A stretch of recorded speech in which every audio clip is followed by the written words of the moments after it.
Welcome to the Derby Dartboard. I'm Melissa Hoppert. I'm here with Joe Drape, longtime racing writer. How are you today, Joe? I am great. This is a great time of year.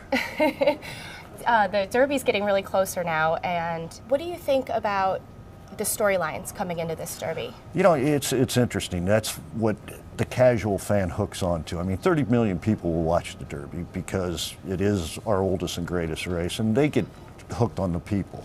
Todd Pletcher, the super trainer, has 5 horses. He's got a quarter of the field. Orb is owned by the Phipps family, who basically are the pilgrims of horse racing. I mean, they've bred and owned horses since the beginning of the time. And you're working on a heck of a story right now, too, aren't you?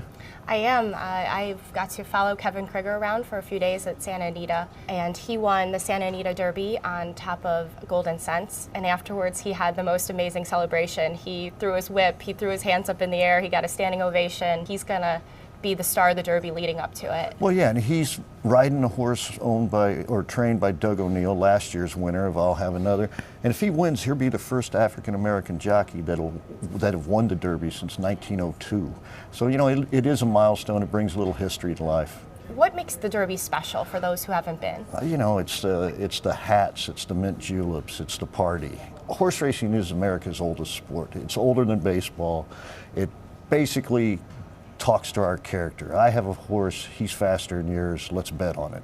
And you know, that's the way it all started. And so you have the party aspect, you get a fact that, you know, hundreds of millions of dollars will be bet on it. You have the fashion, you have the celebrity. It's when we celebrate horse racing the one day of the year. And I love how the crowd is just really a slice of Americana. You know, you have the millionaires, you have the bettors, you have the people partying in the outfield. And you know, everybody really wants to know who we're picking. Do you know who you're going to pick here?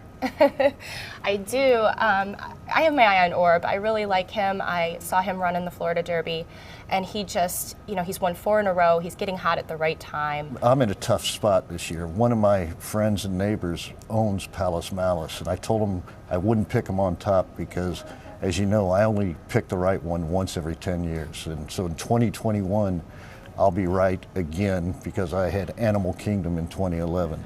So I'm going to root for Palace Malice. I'm going to probably think it's my lucky day. He's going to win that race. He's done nothing wrong or beat him in the Florida Derby, but he had been off for 6 weeks.